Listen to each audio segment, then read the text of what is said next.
আমরা চাই Paschimbanga state transport সরকারি সংস্থা, যা এখন বিলুপ্তির পথে, রাস্তায় রাজ্য সরকারের কোনো বাস নেই, গোটা উত্তরবঙ্গের পরিবহন ব্যবস্থা কার্যত ভেঙে পড়েছে। বিভিন্ন জায়গায় যে সমস্ত বাস চলছে তার ইন্স্যুরেন্স পর্যন্ত ফেল হয়ে গেছে।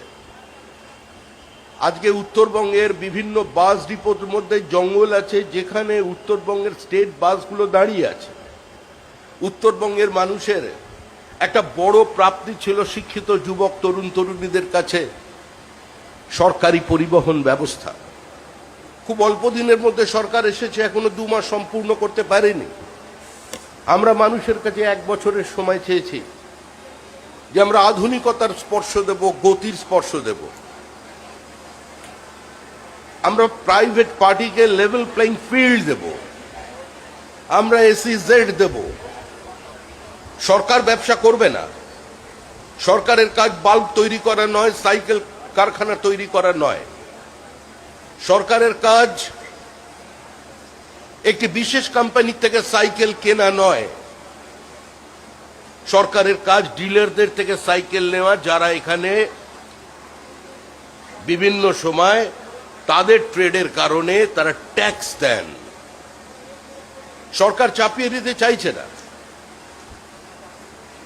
সরকার পরিবহন ব্যবস্থার মধ্যেও আধুনিকীকরণ চায়, আরো প্রাইভেট প্লেয়ার চায়। তার উদ্যোগ আপনারা দেখতে পাচ্ছেন। খুব স্বল্প দিনের জন্য দায়িত্ব নিয়েছেন আমাদের পরিবহন মন্ত্রী অর্জুন সিং। তিনি দায়িত্ব নেবার পরে আজকে কুচবিহার থেকে কাকদ্বীপ পর্যন্ত এই ট্রান্সপোর্ট ডিপার্টমেন্টে একটা প্রাণের সঞ্চার হয়েছে। আমাদের দলের নীতি সিদ্ধান্ত নিয়ে আমরা মানুষের সামনে বক্তব্য রেখেছিলাম। মানুষ আমাদের আশীর্বাদ করেছেন। আমরা মানুষের কাছে একটু সময় চেয়েছি। আমাদের মুখ্যমন্ত্রী শুভেন্দু অধিকারীর নেতৃত্বে একটা নির্দিষ্ট সীমাবদ্ধতার মধ্যে, একটা সীমার মধ্যে অসীমের সন্ধান করে চলেছে এই রাজ্য সরকার। সরকারি কর্মচারীদের ডিএ হোক, অন্নপূর্ণা যোজনা হোক, সরকারের স্বাস্থ্য কেন্দ্রে কিছু মৌলিক পরিবর্তন হোক, এবং সর্বোপরি যে স্টেট ট্রান্সপোর্ট কর্পোরেশন কার্যত বিলুপ্তির পথে চলে গিয়েছিল, তার পুনরুজ্জীবনের প্রয়োজন আছে, এবং সেই কাজ দ্রুততার সঙ্গে সম্পন্ন করছেন অর্জুন সিং। একই সঙ্গে আমরা সমস্ত পরিবহন ব্যবসায় যুক্ত যারা মানুষজন আছেন তাদের কাছে আহ্বান জানাচ্ছে যে অটল বিহারী বাজপেয়ীর নেতৃত্বে স্বর্ণ চতুর্ভুজ সড়ক যোজনা তৈরি হয়েছে।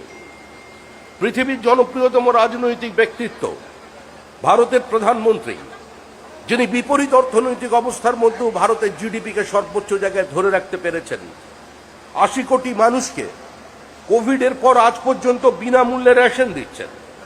120টা দেশের পাশে দাঁড়িয়ে সাহায্যের হাত বাড়িয়ে দেবার পরেও আজকে পৃথিবীর কাছে বিস্ময়।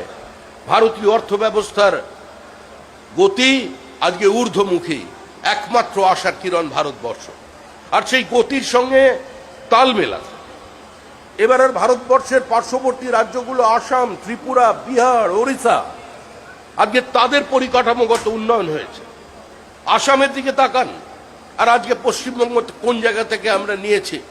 আমাদের একটু সময় দিন, কিন্তু অল্প পরিসরের মধ্যে আমাদের যে প্রচেষ্টা আমাদের পরিবহন মন্ত্রী করে চলেছেন, তার জন্য দলের পক্ষ থেকে তাকে অভিনন্দন জানাচ্ছি। এবং একই সঙ্গে এই উদ্যোক্তাদের যারা আজকে এই পরিষেবা চালু করছেন, আশা করি আপনারা পশ্চিমবঙ্গের মানুষকে স্বাচ্ছন্দ্য দিতে সফল হবেন। ঠিক সময়ে, ঠিক জায়গায়, ঠিক লক্ষ্যে যাত্রীরা পৌঁছবে। চেন্নাইয়ের ভাড়া আমাকে বললেন কিছুটা কম রাখা হয়েছে, কারণ অধিকাংশ মানুষ এখন চেন্নাইগামী। পশ্চিমবঙ্গের স্বাস্থ্য ব্যবস্থার উপরে মানুষের আস্থা নেই। সবাই এখন দক্ষিণপন্থী হয়ে যাচ্ছেন, দক্ষিণ দিকে চলে যাচ্ছেন। তাদেরও আমরা ফেরাতে চাই। পশ্চিমবঙ্গে চিকিৎসার অভাব নেই, পশ্চিমবঙ্গে মেধাবী চিকিৎসকের অভাব নেই, পরিকাঠামোর অভাব নেই। যেটার অভাব ছিল সেটা ইচ্ছা শক্তির। এই রাজ্য আমাদের মুখ্যমন্ত্রী শুভেন্দু অধিকারীর নেতৃত্বে একটা নির্দিষ্ট লক্ষ্যের দিকে এগিয়ে যাচ্ছে। আমরা 1 বছরের মধ্যে সময় চেয়েছি, মানুষের সামনে দৃশ্যমানতায় আসবে এ রাজ্যের শিল্পায়ন। শুধু কারখানা তৈরি নয়, পরিবহন শিল্পে, এমনকি ওয়াটার স্পোর্টসের ক্ষেত্রেও যারা যারা উদ্যোগী আছেন, যারা পশ্চিমবঙ্গের মানুষকে নতুন করে কিছু দিতে পারবেন এবং কর্মসংস্থানের সুযোগ বৃদ্ধি করতে পারবেন, 100 কোটি টাকার উপরে বিনিয়োগ করতে পারবেন, শুধু ক্যাপিটাল ইন্টেন্সিভ ইউনিট নয়, লেবার ইন্টেন্সিভ ইউনিট তৈরি করতে পারবেন, সরকার তাদের সঙ্গে আছে, সরকার তাদের পাশে আছে। এই পরিবহন ব্যবস্থা, শ্যামলী পরিবহনের ক্ষেত্রে আমার পরিবহন মন্ত্রী উনি আমাকে বলছিলেন, আপনারা আরো এগোন। বাঙালি ব্যবসা করতে ভুলে গেছে, বাঙালি ব্যবসা করে না। বাঙালি মানে শুধুমাত্র যারা বাংলায় কথা বলেন তারা নয়, যারা পশ্চিমবঙ্গে আছেন, 2-3 পুরুষ ধরে এখানে আছেন, পশ্চিমবঙ্গের আর্থসামাজিক উত্তরণের ক্ষেত্রে যাদের নির্দিষ্ট ভূমিকা আছে, তারাও বাঙালি। এগিয়ে যান, সারা ভারতবর্ষে আপনাদের এই শ্যামলী পরিবহনের ছোঁয়া লাগিয়ে দিন, বাদবাকি কাজটা পরিবহন মন্ত্রী করবেন। সারা দেশের বিজেপি শাসিত সরকার আপনাদের সঙ্গে আছে। পশ্চিমবঙ্গের বাস দিল্লিতে চলবে, কর্ণাটকে চলবে, কেরলে চলবে। পশ্চিমবঙ্গের বাস উত্তরাখণ্ডে চলবে, হিমাচলে চলবে। পশ্চিমবঙ্গের বাস বেনারস থেকে লখনৌ পর্যন্ত যাবে। সেই উদ্দেশ্যে আপনারা যাত্রা শুরু করুন এবং যারা যারা এই পরিবহন ব্যবসায় আছেন তারাও এতে অংশগ্রহণ করুন। আমাদের মন্ত্রী অর্জুন সিং আপনাদের সঙ্গে ছিলেন, আছেন এবং থাকবেন।